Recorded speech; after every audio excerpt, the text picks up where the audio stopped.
من قلب المطبخ المصري جايبالك بقى المسقعة بدون افتكاسات وبدون حوارات بالشكل القمر دوت ولا أروع. عندنا هنا البتنجان، اللهم صل وسلم وبارك على سيدنا محمد صلى الله عليه وسلم. جبنا بقى البتنجان الرومي وقطعناه كده شرايح. أنا هنا هقسمها وهقطعه يعني مش كبيرة قوي، يعني قطع يعني بالنص كده، بحيث ان هي ما تكونش كبيرة وتتقطع مني. طبعا المسقعة بدون اي اضافات، بدون لحمة مفرومة، بدون بشاميل. هي دي الطريقة الاصلية للمسقعة المصرية يا جماعة.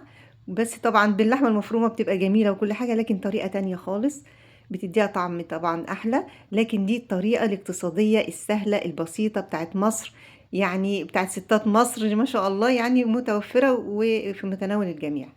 وكمان طعمها ولا اروع. تبلت كده بصلة كبيرة على النار، بصلة كده متقطعة جوليان، وتبلتها على النار، وحطيت الطماطم ضربتها في الخلاط.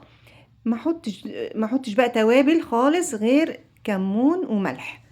عندي هنا بقى الخضار.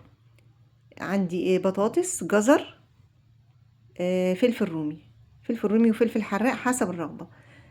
شوحت كده البطاطس في الزيت على النار كده، يعني بطريقة ما تكونش حمرا، يعني ما نحمرش البطاطس، لا نص سوا كده، ما تخليهاش تحمر معايا ولا تاخد لون خالص. ضفت كده الجزر، هديله برضو تشويحة كده نص سوا في الزيت، مش هنقلي جامد علشان لسه هتتحط تتمكس كده مع البتنجان. طبعا عملت كل دوت الاول البطاطس والجزر، وبعدين بحط البتنجان، لان البتنجان طبعا بيدي ثمر شويه للزيت، فما احطش كله ورا بعضه. البتنجان اخر حاجه. ممكن اغير الزيت وابتدي اعمل البتنجان لوحده بالشكل ده، هبتدي احمره. وطبعا محمرش البتنجان قوي يا جماعه علشان ما يشربش معايا زيت، كده بس يا دوب ياخد لون. المفروض اللون كمان يبقى اقل من كده كمان شويه بالشكل ده. طبعا هنقول المسقعة بسيطة كل المصريين بيعملوها، لا عندنا كده اخواتنا في الخليج وفي كل مكان في ناس ما بتعرفش تعمل المسقعة. ف يعني خلينا كده نعمل حاجات مفيدة يعني تنفع كل الناس. عندنا هنا الفلفل، بدأت ان انا اشوح الفلفل كده في شوية زيت، وهبدأ ان انا اصفيه كويس قوي. طبعا بنصفي كويس واحنا بنشيل من الزيت علشان ما يكونش فيه زيت كتير في الخضار بتاعي. عندي هنا بقى الصلصة بتاعتي اتسبكت، وما سبكهاش قوي، يعني بتاخد بس يعني تتقل شوية. طبعا حاطه لها الكمون مفيد جدا عشان احنا مش ناقصين طبعا الاكله مسبكه، اكله المسقعه تقيله شويه، فما احطش اي توابل غير الكمون طبعا مفيد للقولون ومفيد جدا، فعشان ما تبقاش الدنيا معايا طبعا صعبه. ومعلقه سكر صغيره في الصلصه تظبط معايا الحموضه وكل ده. هحط هنا شويه من الصلصه في قعر الطاسه او الصينيه علشان تبقى من تحت ومن فوق. وهبدأ احط الخضار بتاعي بالشكل ده. شايفين الالوان؟ بسم الله ما شاء الله، شكلها يفتح النفس. حطيت الخضار بتاعي بالشكل ده، وهبدأ ان انا احط باقي الصلصة. طبعا طعمها يا جماعة كان رائع جدا، بسم الله ما شاء الله. هحط بقى باقي الصلصة بتاعتي كده. لو وصلتي معايا لحد هنا صلى على النبي صلى الله عليه وسلم.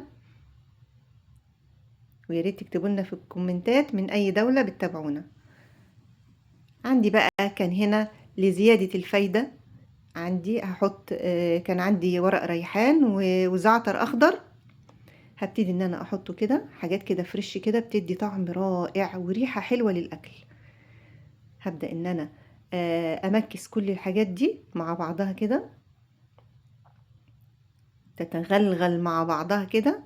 وطبعا هحطها على النار تاخد وتدي مع بعضها، وكل الخضار والصلصة والحاجات دي كلها تاخد وتدي مع بعض كده، بحيث ان كله يتمكس مع بعض. تمام، شوية كده الزعتر فريش، بسم الله ما شاء الله، شايفين الشكل؟ تمام.